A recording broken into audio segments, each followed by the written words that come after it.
Welcome to 360 Tamil. இன்னைக்கு இந்த வீடியோல நம்ம எந்த படத்தோட எக்ஸ்பிளனேஷன் பத்தி பார்க்க போறோம்னா, தெலுங்குல வெளியான ஒக்க சின்ன விருமம் அப்படின்ற படத்தை பத்தி தான் பார்க்க போறோம். இது ஒரு பக்காவான சஸ்பென்ஸ் த்ரில்லர் படம்னு சொல்லலாம். இந்த படத்துல நீங்க எதிர்பார்க்காத ட்விஸ்ட் அண்ட் டர்ன்ஸ்லாம் வச்சிருப்பாங்க. கண்டிப்பா இந்த படம் உங்க எல்லாருக்குமே பிடிக்கும் நம்புறேன். இப்போ இந்த படம் தந்தி ஒன் சேனல்ல அவைலபிளா இருக்கு, தமிழ்ல இருக்கு, இடைவேளைன்ற பேர்ல இருக்கு. பார்க்கணும்னு நினைக்கிறவங்க ஃபுல் படத்தை பாருங்க. இல்ல கதை தெரிஞ்சுக்கிட்டா போதும்னு நினைக்கிறவங்க மேற்கொண்டு இந்த வீடியோவை கண்டினியூ பண்ணுங்க. மேற்கொண்டு டைம் வேஸ்ட் பண்ணாம நம்ம நேரடியா எக்ஸ்பிளனேஷனுக்குள்ள போயிடலாம். படத்தோட ஸ்டார்டிங் சீனே நம்ம ஹீரோவை காட்டுறாங்க. இவரோட பேரு தீபக் அப்படின்றது. பிசினஸ் விஷயமா பேசுறதுக்காக ஒரு நபரை மீட் பண்றதுக்காக தான் போயிட்டு இருக்காரு. கொஞ்சம் பதட்டமா தான் போயிட்டு இருக்காரு. இவர் ஒய்ஃப் பேரு சமீரா அப்படின்றது. நிறை மாத கர்ப்பிணியா இருக்காங்க. ஹீரோவோட வீட்டு வாசல்ல யாரோ கார்ல வெயிட் பண்ற மாதிரி நமக்கு காட்டுறாங்க. இந்த நபர்கிட்ட யாரோ கால் பண்ணி பேசுறாங்க. நான் சொன்ன மாதிரி அங்கதானே இருக்க, ஏதாவது சொதப்புச்சுன்னா நான் சொல்றேன், உடனே உள்ள போய் அவளை போட்டு தள்ளிடுன்னு சொல்றாரு. சரி எனக்கு புரிஞ்சுது அப்படின்ற மாதிரி இவனும் ஏத்துக்கிறான். அப்படியே கட் பண்ணி நமக்கு திரும்பி ஹீரோவை காட்டுறாங்க. ஹீரோக்கு அந்த நபர் லைன்ல வராது. கொஞ்ச நேரத்துக்கு முன்னாடி ஒருத்தங்கிட்ட பேசினார்ல, அவர் தான் லைன்ல வராது. சொன்ன மாதிரி நீ அந்த இடத்துக்கு கரெக்டான டைம்க்கு வரணும், அப்படி இல்லைன்னு வச்சுக்கோ வீட்டுல தனியா இருக்க உன்னோட ஒய்ஃபை காலி பண்ணிடுவேன்னு சொல்றாரு. எதுக்காக இந்த மாதிரிலாம் பண்ணிட்டு இருக்க, அப்படிலாம் எதுவும் பண்ணிடாத, நான் கரெக்டான டைம்ல வந்துருவேன் அப்படின்ற மாதிரி இவரும் சொல்றாரு. இப்ப வேகமா வண்டியை ஓட்ட ஆரம்பிக்கிறாரு. இப்பதான் பிளாஷ்பேக்கையும் யோசிச்சு பாக்குறாரு. ஹீரோவும் ஹீரோயினும் வீட்டை எதிர்த்து தான் கல்யாணம் பண்ணிருப்பாங்க. இவங்க ரெண்டு பேருமே இவங்களோட வாழ்க்கையை சந்தோஷமா வாழ்ற மாதிரி ஒரு சாங்கா நமக்கு காமிக்கிறாங்க. இப்ப ஒய்ஃப் தனியா வீட்டுல இருக்காங்கல்ல, ஒய்ஃப்க்கு ஏதாவது ஆயிட போகுது அப்படின்ற மாதிரி இவர் இன்னும் பயப்படுறாரு. வேகமா அந்த இடத்துக்கு போனோம் அப்படின்ற மாதிரி காரை ஓட்டிட்டு வந்துட்டு இருக்காரு. அப்பதான் யாராகடமா கார் ஒரு இடத்துல பிரேக் டவுன் ஆயிருது. என்ன ஏதுன்னு செக் பண்ணி பாக்குறாரு. இவரால அந்த ப்ராப்ளத்தை சால்வ் பண்ண முடியல. யாராவது வந்தா லிஃப்ட் கேட்டாவது போலான்னு வெயிட் பண்றாரு. அந்த வழியா பெருசா வண்டியே வரமாட்டேங்குது. இவரும் செம்ம டென்ஷனா இந்த இடத்துல வெயிட் பண்ணிட்டு இருக்காரு. இப்ப ஹீரோவும் ஒய்ஃபுக்கு கால் பண்ணி பேசலாம்னு நினைக்கிறாரு. இவர் ட்ரை பண்ணிட்டு இருக்காருல, அந்த டைம்ல அவனும் உள்ள புந்து ஒய்ஃபை ஷூட் பண்ணிடுறான். இது எல்லாமே இங்க இருக்க ஹீரோக்கு அந்த கனவா தான் இருக்கும். ஹீரோவும் ரொம்ப பயப்படுறாரு. இப்ப என்ன பண்றதுன்னு தெரியாம யோசிச்சுட்டு இருக்கும் போதுதான் பின்னாடி ஒரு கார் வருது. இந்த கார் கிட்ட ஹெல்ப் கேட்கலான்னு யோசிக்கிறாரு. அந்த கார்ல பாலுன்னு ஒருத்தரும் மாயான்றவங்களும் வராங்க. ரெண்டு பேருமே லவ்வர்ஸா இருப்பாங்க. அவங்களுக்குள்ள ஏதோ பஞ்சாயத்து போல காரை நிறுத்து அப்படின்ற மாதிரி மாயா சொல்றாங்க. இவரும் காரை நிறுத்திடுறாரு. நான் வேற எப்படியாவது போய்க்கிறேன் அப்படின்னு நடக்க ஆரம்பிக்கிறாங்க. எதிர ஹீரோ நடந்து வராது. ஹீரோவை பாக்குற இவங்களும் பயந்துடுறாங்க. எவனோ ஒருத்தர் என்ன நோக்கி வரான் அப்படின்ற மாதிரி வேகமா இவரை கட்டி பிடிச்சுக்கிறாங்க. அந்த பயம் இருக்குல்ல அப்படின்ற மாதிரி பாலுவும் சொல்லிட்டு இருக்காரு. இப்ப பக்கத்துல வந்ததுக்கு அப்புறம் தான் ஹீரோவோட முகத்தை பாக்குறாங்க. ஹீரோவை ஏற்கனவே உங்களுக்கு தெரியும் போல, இவர் எனக்கு தெரியும் அப்படின்ற மாதிரி வேகமா காரை விட்டு இறங்குறாங்க. ஆக்சுவலா பெங்களூர்ல ஒரு ஃபங்க்ஷன்ல வச்சுதான் ஹீரோவை பார்த்திருப்பாங்க. என்ன ஞாபகம் இருக்கா அப்படின்ற மாதிரிலாம் கேட்டுட்டு இருக்காங்க. இல்ல எனக்கு ஞாபகம் இல்ல அப்படின்ற மாதிரி இவரும் சொல்றாரு. நான் ஒரு இடத்துக்கு அவசரமா போனோம், லிஃப்ட் தர முடியுமான்னு கேக்குறாரு. அதுக்கு என்ன ஏறுங்க அப்படின்ற மாதிரி சொல்றாங்க. இப்ப ஹீரோவும் கார்ல பின் சீட்ல ஏறிடுறாரு. இப்ப பாலு கிட்ட எல்லாம் அறிமுகமாயிடுறாரு. பாலுவோட கேர்ள் ஃபிரெண்ட் மாயா இருக்காங்க பாத்தீங்களா, ஆக்ட்ரஸா தான் இருப்பாங்க. பெரிய ஆக்ட்ரஸா இருக்க மாட்டாங்க, வளர்ந்துட்டு வர ஆக்ட்ரஸா இருப்பாங்க. இப்ப மாயாவும் பாலுவும் சண்டை போட்டுக்கிட்டே வந்துட்டு இருக்காங்க. இதெல்லாம் ஹீரோவும் கவனிக்கிறாரு. எதுக்கு சண்டை போடுறீங்க, சீக்கிரமா அந்த இடத்துக்கு போங்க அப்படின்ற மாதிரிலாம் அவங்க கிட்ட கேட்டுட்டு இருக்காரு. இப்பதான் ஹீரோக்கு போன் கால் வருது. இவரும் அட்டன் பண்ணி பேசுறாரு. ஒய்ஃப் என்ன சொல்றாங்கன்னா, வலி ரொம்ப அதிகமா இருக்கு, கிளம்பி வாங்கன்னு சொல்றாங்க. நான் முக்கியமான மீட்டிங்காக வந்திருக்கேன், இப்ப வர முடியாது, டாக்டர் டேட்டை தள்ளி தானே கொடுத்துருக்காரு, ஒன்னும் ஆகாது அப்படின்ற மாதிரி சொல்றாரு. சரி அப்படின்ற மாதிரி ஒய்ஃபும் ஏத்துக்கிட்டு காலை கட் பண்ணிடுறாங்க. ஒய்ஃப் அந்த இடத்துல பயங்கரமா வருத்தப்படுற மாதிரி நமக்கு காட்டுறாங்க. இப்பதான் ஹீரோக்கு கல்யாணம் ஆயிருக்கிறது மாயாக்கு தெரிய வருது. உங்களுக்கு கல்யாணம் ஆயிடுச்சா சே அப்படின்ற மாதிரிலாம் சொல்றாங்க. ஏன்னா இதுக்கு முன்னாடி ஃபிளர்ட் பண்ற மாதிரி தான் பேசிக்கிட்டே வந்துட்டு இருந்திருப்பாங்க. இதெல்லாம் பாய் ஃப்ரெண்டுக்கு செம்ம கடுப்பா தான் இருக்கு. இருந்தாலும் பெருசா எதையும் காட்டிக்க மாட்டாரு. இப்போ ஒரு தாபா கிட்ட வண்டியை நிறுத்திடுறாரு. இவன் வேற நிறுத்திட்டானே அப்படின்ற மாதிரி ஹீரோவும் உள்ளுக்குள்ள யோசிக்கிறாரு. இவரும் இறங்கி தேவையான பொருள்லாம் வாங்கிட்டு இருக்காரு. இந்த மாயாவும் சும்மா இருக்காம காரை விட்டு இறங்கிடுறாங்க. அங்க நிறைய வயசு பசங்க இருப்பாங்க. மாயாவை கிண்டல் பண்ற மாதிரிலாம் பேசிட்டு இருக்காங்க. இதெல்லாம் இவரும் கவனிச்சிடுறாரு. எதுக்குடா கிண்டல் பண்ற மாதிரி பேசிட்டு இருக்கீங்க, அவ என்னோட ஆளு அப்படின்ற மாதிரிலாம் சொல்றாரு. அதுக்கு என்ன, நாங்க பேசுவோம் அப்படின்ற மாதிரிலாம் இவங்க தெனாவட்டா பேசுறாங்க. ஒரு ஸ்டேஜ்ல இவரை அடிக்கிறதுக்காக துரத்திட்டே வராங்க. இவரும் பயத்துல வேகமா கார் இருக்கிற இடத்துக்கு வந்து கார் எடுத்துட்டு கிளம்ப ஆரம்பிக்கிறது. இவங்களும் துரத்திக்கிட்டே வராங்க. கொஞ்சம் தூரத்துக்கு மேல நின்றுறாங்க. உன்னை கார்லயே தானே இருக்க சொன்ன, நீ எதுக்காக காரை விட்டு இறங்குன அப்படின்ற மாதிரி கேர்ள் ஃபிரெண்ட் மேல கோவப்படுறாரு. இப்ப கேர்ள் ஃபிரெண்டோ பதிலுக்கு இவர் மேல கோவப்படுறாங்க. திரும்பி மாத்தி மாத்தி சண்டை போடுறாங்க. இப்ப மாயா என்ன பண்றாங்கன்னா, வேணும்ட்டே ஹீரோக்கு பக்கத்துல வந்து உட்காந்துடுறாங்க. இதனால இவரும் செம்மையா டென்ஷன் ஆயிடுறாரு. காரை ஏடகடமா ஓட்டிட்டு இருக்காரு. எதுக்கு இவ்வளவு ஸ்பீடா ஓட்டுற, எனக்கு ரொம்ப பயமா இருக்கு அப்படின்ற மாதிரி ஹீரோவை கட்டி பிடிச்சுக்கிறாங்க. இத பாக்குற பாலு இன்னும் டென்ஷன் ஆயிடுறாரு. இப்ப ஏடகடமா ஓட்டுனவர் ஒரு லாரி மேல மோதுற மாதிரி வராது. ஜஸ்ட் மிஸ்ல தப்பிக்கிறாரு. இப்ப காரை நிறுத்திட்டு கொஞ்சம் தள்ளி போயிடுறாரு. ஹீரோவும் இவரை சமாதானப்படுத்துறதுக்காக இந்த இடத்துக்கு வராது. அவங்க விளையாடுறதுக்காக பண்றாங்க, சீரியஸா எத்துக்காதீங்க, வண்டி எடுங்கன்னு சொல்றாரு. இல்ல பிரதர், இவ எப்பவுமே இந்த மாதிரி தான் பண்ணிட்டு இருக்கா, என்னால இதுக்கப்புறம் வண்டிலாம் எடுக்க முடியாது, நீங்க வேணா எடுங்கன்னு சொல்றாரு. ஹீரோக்கு வேற நேரம் போய்கிட்டே இருக்குல்ல, சரி நானே ஓட்டுறேன் ஏறுங்க அப்படின்னு சொல்லிட்டாரு. பாலுவோட பிளான் என்னவா இருக்கும்னா மாயா கூட உட்காரணும் அப்படின்றதா இருக்கும். இப்ப பின் கதவை திறக்கிறதுக்காக வராரு. ஆனா மாயா வேணும்ட்டே உள்ள இருந்து புடிச்சிட்டு இருக்காங்க. இவரால கடைசி வரைக்கும் திறக்கவே முடியல. பிரதர் சீக்கிரமா ஏறுங்க அப்படின்னு ஹீரோ சொல்றாரு. இவரும் முன் சீட்ல ஏறிடுறாரு. இப்ப பேசிக்கிட்டே டிராவல் பண்ண ஆரம்பிக்கிறாங்க. இவங்க ரெண்டு பேருமே கொஞ்ச நேரத்துக்கு முன்னாடி சண்டை தானே போட்டாங்க. ஆனா இப்ப ரெண்டு பேருமே ஜாலியெல்லாம் பேசிட்டு இருக்காங்க. ஹீரோ பெருசா பேச்சே வச்சுக்க மாட்டாரு. மும்மரமா வண்டி ஓட்டுறதுல தான் குறியா இருந்துட்டு இருக்காரு. இப்பதான் ஹீரோக்கு ஒய்ஃப் கிட்ட இருந்து கால் வருது. இவரும் எடுக்காம தான் இருக்காரு. ஆனா திரும்ப திரும்ப கால் வருது. இவரும் அட்டன் பண்ணி பேசலாம்னு நினைக்கிறாரு. அப்பதான் எதிர ஒய்ஃப் பேசாம வேற யாரோ பேசுற மாதிரி தெரியுது. இவரும் ஷாக் ஆன மாதிரி வண்டியை நிறுத்திடுறாரு. இப்ப கொஞ்சம் தள்ளி வந்து பேச ஆரம்பிக்கிறாரு. அந்த கன்னை வச்சுட்டு வெளியே ஒருத்தன் தான் பாத்தீங்களா, அவன் தான் பேசிட்டு இருக்கான். நீ மட்டும் டைம்குள்ள அந்த இடத்துக்கு போலன்னு வச்சுக்கோ, உன் ஒய்ஃபோட கதையை முடிச்சிருவேன் அப்படின்ற மாதிரி மிரட்டுறான். எதுக்காக இந்த மாதிரிலாம் பண்ணிட்டு இருக்க, நான் சீக்கிரமா போயிடுறேன், முதல்ல என்னோட ஒய்ஃபை விடு அப்படின்ற மாதிரிலாம் கேட்டுட்டு இருக்காரு. இப்ப பாலுவும் இறங்கி வந்து ஏதாவது பிரச்சனையான்னு கேட்கிறாரு. உண்மையான காரணத்தை சொல்லக்கூடாதுன்னு ஹீரோ நினைக்கிறாரு. என் ஒய்ஃப் பிரெக்னன்சி டைம்ல இருக்கா, அதனால தான் அப்படின்ற மாதிரி சொல்றாரு. சரி வீட்டுக்கு வேணா போலாமா அப்படின்னு பாலு கேட்கிறாரு. இல்ல இல்ல வேலையை பாக்குறதுக்கு போலாம் அப்படின்ற மாதிரி இவரும் சொல்றாரு. ஹீரோ திரும்பி கார் ஓட்டும் போது பிளாஷ்பேக்கை யோசிச்சு பாக்குறாரு. ஹீரோ கொஞ்சம் அப்செட்டா இருக்காரு. இந்த விஷயத்தை ஹீரோனும் கவனிக்கிறாங்க. கடைசி ஒரு வாரமா பாக்குறேன் நீ ரொம்ப அப்செட்டா இருக்க, என்ன விஷயம் அப்படின்னு கேக்குறாங்க. இவர என்ன சொல்றாருன்னா, இந்த பிசினஸ்க்காக எல்லா காசையும் போட்டிருக்கேன், இந்த பிசினஸ் சொதப்புச்சுன்னா என்ன பண்றதுனே தெரியல அப்படின்னு சொல்றாரு. நம்ம குழந்தையோட ஃபியூச்சருக்காக தானே இதெல்லாம் பண்ணிட்டு இருக்கோம், எல்லாமே நல்லபடியா நடக்கும் அப்படின்ற மாதிரி ஒய்ஃபும் சொல்லியிருப்பாங்க. அதெல்லாம் யோசிச்சு பார்த்துக்கிட்டே இவரும் காரை ஓட்டிட்டு இருக்காரு. இப்போதான் மாயாக்கு போன் கால் வருது. இவங்களும் அட்டன் பண்ணி பேச ஆரம்பிக்கிறாங்க. ஒரு பெரிய டைரக்டர் தான் கால் பண்ணிருக்காரு. என் படத்துல நீ நடிக்க போற அப்படின்ற மாதிரிலாம் சொல்லிட்டு இருக்காரு.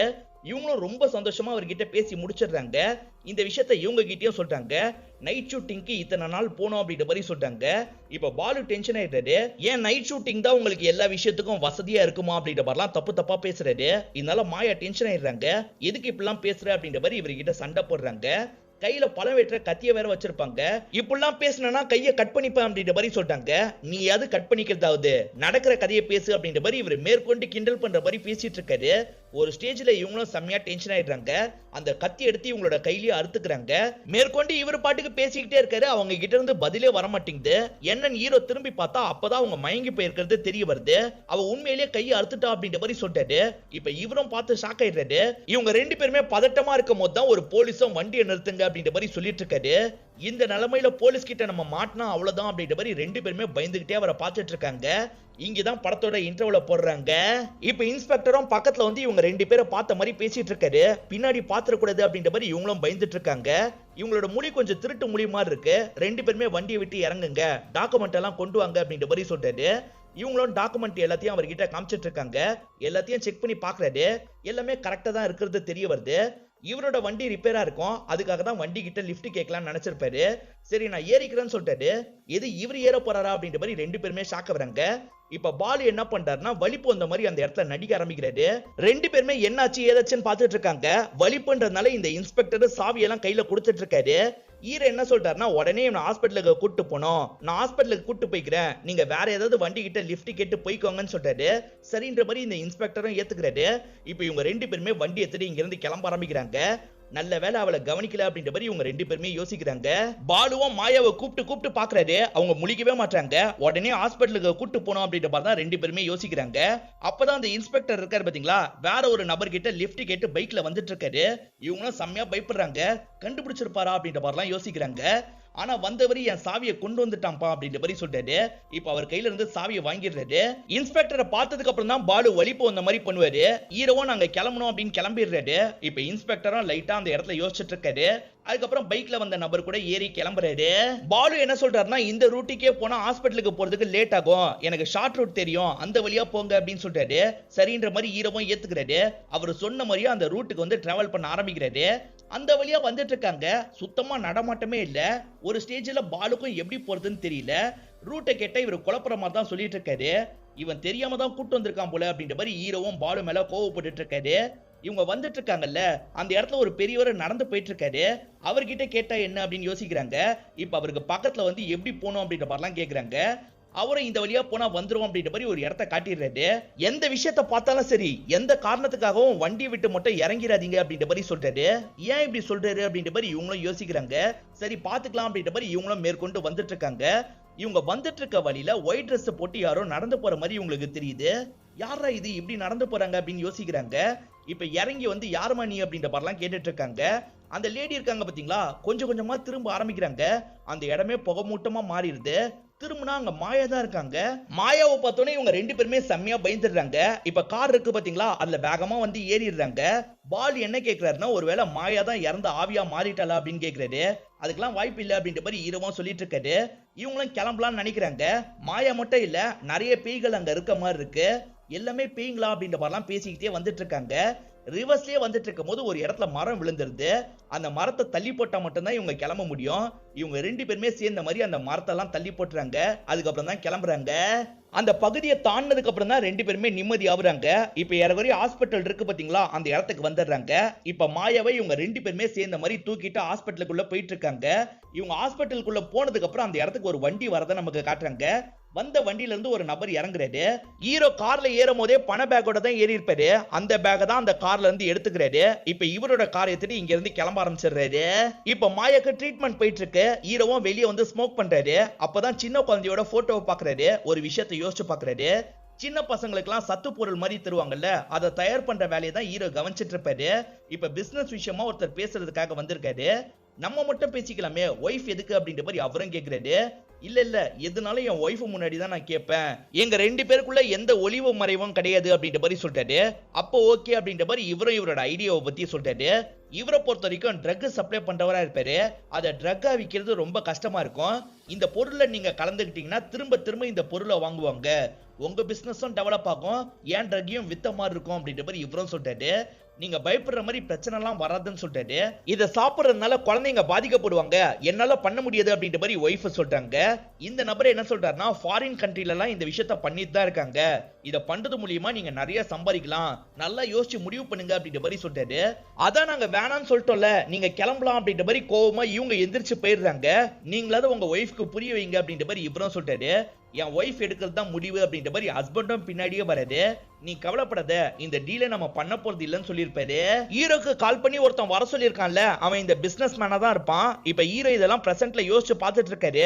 அப்பதான் இந்த இடத்துக்கு பாலு வந்துடுறாரு. இப்போதைக்கு மாயா ஓகே தான், இதுக்கப்புறம் மாயாவை நான் பாத்துக்கிறேன், நீங்க அவசரமா போகணும்னு சொன்னீங்கல்ல, இந்தாங்க கீன்னு தராரு. இவரும் அவருக்கு ஒரு நன்றியை சொல்லிட்டு இங்க இருந்து கிளம்ப ஆரம்பிக்கிறாரு. ஹீரோவோட பேக வேற யாரோ எடுத்துட்டு போன மாதிரி நமக்கு காமிச்சாங்க பாத்தீங்களா, ஆனா ஹீரோ வந்து பார்க்கும்போது ஹீரோவோட பேக அங்கதான் இருக்கு. இவரும் பேக பார்த்துட்டு வண்டி எடுத்துட்டு வேகமா இங்க இருந்து கிளம்ப ஆரம்பிக்கிறாரு. இப்ப ஹாஸ்பிட்டலுக்குள்ள நடக்கிறத நமக்கு காட்டுறாங்க. இப்ப பாலு இருக்கிற இடத்துக்கு மாயாவும் வராங்க. கையில போட்டிருந்த கட்டெல்லாம் கழட்டிட்டு இருக்காங்க. ஆக்சுவலா இவங்க ரெண்டு பேர் சேர்ந்து தான் இந்த பிளான் எல்லாம் போட்டிருக்காங்க. இப்பதான் வேற யாருக்கோ இந்த தகவலாம் பாஸ் பண்றாங்க. அவங்க தான் லீடர் போல. இப்பதான் அந்த லீடர் யாருன்றதை நமக்கு காட்டுறாங்க. வேற யாருமே கிடையாது, சமீரா சொல்லி தான் இவங்க ரெண்டு பேருமே இந்த விஷயத்த பண்ணிருக்காங்க.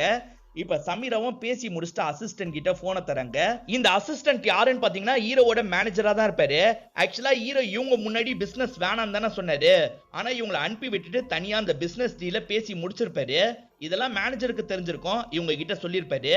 இப்ப இவங்களுக்கு உண்மைலாம் தெரிய வந்துருது இல்ல, ஹஸ்பண்டே சொல்றாரா பாப்போன்ற மாதிரி வெயிட் பண்றாங்க. ஆனா ஹஸ்பண்டா வாய் திறந்து அதை பத்தி பேசவே மாட்டாரு. என்கிட்ட ஏதாவது சொல்லணுமா அப்படின்ற மாதிரி இவங்களும் கேட்டு பாக்குறாங்க. அதெல்லாம் சொல்றதுக்கு எதுவுமே இல்ல அப்படின்ற மாதிரி சொல்றாரு. இவங்களும் உள்ளுக்குள்ள பயங்கரமா ஃபீல் பண்றாங்க. நமக்கும் ஒரு குழந்தை பிறக்க போகுது, குழந்தைங்களை பத்தி யோசிக்காம இருக்காரு அப்படின்ற மாதிரிலாம் ஹஸ்பண்ட் நினைச்சு பயங்கரமா கோவப்படுறாங்க. மேனேஜர் என்ன கேக்குறாருன்னா, இந்த டீலிங் அவர் பண்ணக்கூடாதுன்னு நினைச்சா அந்த காசை நீங்க மறைச்சு வச்சிருந்தாலே முடிஞ்சிருக்குமே, எதுக்காக அதை பண்ணல அப்படின்னு கேக்குறாரு. இவங்களும் அதுக்கான காரணத்தை சொல்றாங்க. ஹீரோ டீலிங் பண்றதுக்கு போனோம், அது மூலியமா அந்த கூட்டத்தை பிடிக்கணும் அப்படின்றது தான் இவங்களோட பிளானா இருக்கும். இது சம்பந்தமா இவங்களும் இன்ஸ்பெக்டர் கூட டிஸ்கஸ் பண்ணிருப்பாங்க. மீட்டிங் எங்க பிக்ஸ் ஆகுது அப்படின்றத என்கிட்ட சொல்லுங்க அப்படின்ற மாதிரி அவரும் சொல்லியிருப்பாரு. மீட்டிங் பிக்ஸ் ஆகுது பாத்தீங்களா, அந்த இடத்துக்கு டீம் போறதுக்கு லேட் ஆகும் அப்படின்ற மாதிரி இன்ஸ்பெக்டர் சொல்லியிருப்பாரு. அதனால ஹஸ்பண்டையும் லேட்டா போக வைக்கணும் அப்படின்னு யோசிச்சிருப்பாங்க. அதுக்காக தான் இவங்க வேகமா சில பிளான் எல்லாம் போட்டிருப்பாங்க. ஹீரோ கார்ல வந்துட்டு இருக்கும் போது கார் ரிப்பேர் ஆச்சு பாத்தீங்களா, அது எல்லாமே சமீரா செட் பண்ணதா தான் இருக்கும். அதனால தான் கார் ரிப்பேர் ஆயிருக்கும். அதே மாதிரி மாயா பாலுன்னு ரெண்டு பேர் வந்தாங்கல்ல, அவங்களாம் செட் பண்ண ஆட்களா தான் இருப்பாங்க. அவங்க பண்ண எல்லாமே நடிப்பா தான் இருக்கும். கோவத்துல பாலுவும் காரை விட்டு இறங்கி தள்ளி போனாரு பாத்தீங்களா, எதுக்காகன்றதை இப்பதான் நமக்கு காட்டுறாங்க. இவங்க ரெண்டு பேர் பேசிட்டு இருந்த கேப்ல மாயா என்ன பண்ணிருப்பாங்கன்னா ஹீரோவோட பேக்ல இருக்க காசெல்லாம் எடுத்து வேற ஒரு பேக்ல வச்சிருவாங்க. அதே மாதிரி ஹீரோவோட பேக்ல காசு இருக்க மாதிரி தெரியணும்ன்றதுக்காக அதுக்குள்ள எல்லாம் நியூஸ் பேப்பரை வச்சிருவாங்க. இதுக்கப்புறம் தானே அவங்க கை அறுத்துக்கிட்டாங்க. அந்த கை அறுக்கும் போது ரத்தம் வர மாதிரி இவங்க செட்டப்லாம் பண்ணி வச்சிருவாங்க. அதுக்கப்புறம் டிராமாவா தான் கை அறுத்திருப்பாங்க. ஒரு போலீஸ் இவங்களை செக் பண்ணாரு பாத்தீங்களா, அவரும் ஆக்டரா தான் இருப்பாரு. சும்மா டைம் லேட் பண்றதுக்காக தான் அவரும் செக் பண்ற மாதிரிலாம் நடிச்சிருப்பாரு. அதே மாதிரி வேணும்ட்டே வேற ரூட்ல போலான்னு இவர் சொல்லிருப்பாரு. அந்த இடத்துல ஒருத்தங்க பேய் மாதிரி வந்தாங்கல்ல, அவங்க ட்வின் சிஸ்டரா இருப்பாங்க. ஹாஸ்பிட்டலுக்கு வந்து ஒருத்தர் பேக் எடுத்துட்டு போனாரு பாத்தீங்களா, உண்மையான பணம் இருக்க பேக் எடுத்துட்டு போயிடுவாரு.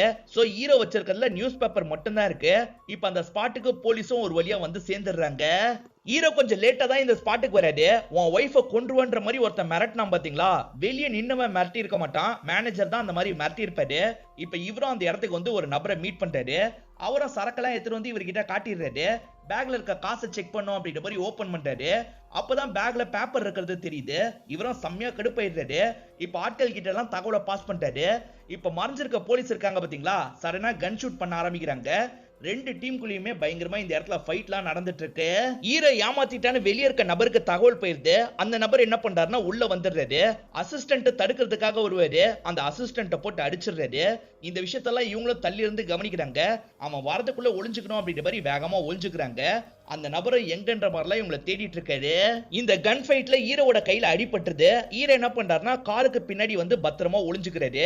அப்படியே கட் பண்ணி இந்த இடத்துல சமீராவை காட்டுறாங்க. சமீரா ஒரு இடத்துல நின்னுட்டு இருக்காங்க. அவனும் சமீராவை தேடி வரான். சடனா இவங்க கத்தியால கழுத்திலேயே குத்திடுறாங்க. இவன் அதே இடத்துல இறந்து போயிடுறான். அதே மாதிரி சமீராவை காப்பாத்துறதுக்காக ஆட்களும் இந்த இடத்துக்கு வந்துடுறாங்க. கொஞ்சம் கொஞ்சமா வீடியோ ஆரம்பிக்கிறத நமக்கு காட்டுறாங்க. அந்த இடத்துல கன் ஃபைட் எல்லாம் முடிஞ்சிருது. இப்ப அந்த சம்பந்தப்பட்ட ஆட்கள் எல்லாம் மொத்தமா புடிச்சிடுறாங்க. இப்ப ஹீரோக்கு தேவையான ஃபர்ஸ்ட் எய்ட் எல்லாம் கொடுத்துறாங்க. ஹீரோ இப்ப போலீஸ் ஸ்டேஷன்ல தான் இருக்காரு. ஹீரோனும் பேசுறதுக்காக வராங்க. நீ என்கிட்ட இந்த விஷயத்தெல்லாம் மறைப்பேன்னு நான் கொஞ்சம் கூட எதிர்பார்க்கல. அவங்களெல்லாம் பிடிக்கணும்ன்றதுக்காக நான் தான் இந்த பிளான் எல்லாம் போட்டேன் அப்படின்ற மாதிரி சொல்றாங்க.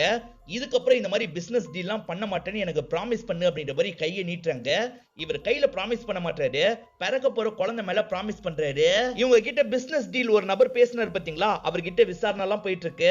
எனக்கும் இதுக்கும் சம்பந்தம் இல்லை அப்படின்ற மாதிரிலாம் பேசிட்டு இருக்காரு. ஆனா இவங்க துருவி துருவி விசாரணை பண்ணிட்டு இருக்காங்க. இங்க முக்கியமா எட்டு மாதிரி ஒரு ஆபீசர் இருக்காரு பாத்தீங்களா, ஹீரோயின் கிட்ட வந்து பேசுறாரு. நீங்க கிளம்புங்க, மீதியை நான் பாத்துக்கிறேன்னு சொல்றாரு. சரின்ற மாதிரி இவங்களும் இங்க இருந்து கிளம்பி போறாங்க. இப்ப அந்த ஆபீசரும் ஹீரோக்கு பக்கத்துல வந்து உட்கார்றாரு. இது எதுக்காக நீ சமீரா கிட்ட சொல்லன்னு கேக்குறாரு. இப்பதான் ஒரு ட்விஸ்ட நமக்கு ரிவீல் பண்றாங்க. நம்ம டீல் வேணாம்னு சொல்லிட்டா வேற யாருகிட்டயாவது அவன் போவான்ல, அது நடக்கூடாது. அந்த டீமையே பிடிக்கணும்ன்ற மாதிரி தான் ஹீரோவும் யோசிச்சிருப்பாரு. அதுக்கான பிளான பத்தி எல்லாம் ஃப்ரெண்டு கிட்ட சொல்லியிருப்பாரு. இந்த விஷயத்துல ஒய்ஃபை சம்பந்தப்படுத்த வேணாம், ஏன்னா இதனால ஒய்ஃப்க்கு ஏதாவது பாதிப்பு வர வாய்ப்பு இருக்கு அப்படின்ற மாதிரிலாம் யோசிச்சிருப்பாரு. அதுக்காக தான் ஒய்ஃப் கிட்ட இந்த விஷயத்த மறைச்சிருப்பாரு. மத்தபடி தப்பான நோக்கம் எதுவும் இருக்காது. ஹீரோயின் மட்டும் கிடையாது, ஹீரோவும் ஒரு நல்ல நோக்கத்துக்காக தான் இந்த விஷயத்த பண்ணிருக்காரு அப்படின்ற மாதிரி நமக்கு காட்டுறாங்க. படம் முடிஞ்சதுக்கு அப்புறம் யோசிச்சு பாத்தீங்கன்னா சின்ன சின்ன லாஜிக் மிஸ்டேக்லாம் உங்களுக்கு தோணும். இதோடய இந்த படத்தை முடிச்சிடுறாங்க. இந்த படம் உங்க எல்லாருக்குமே பிடிச்சிருக்கும் நம்புறேன். இந்த வீடியோ உங்களுக்கு பிடிச்சிருந்ததுன்னா லைக் பண்ணுங்க, கமெண்ட் பண்ணுங்க, மறக்காம 360 தமிழ் சேனலை சப்ஸ்கிரைப் பண்ணுங்க. தொடர்ச்சியே இந்த மாதிரி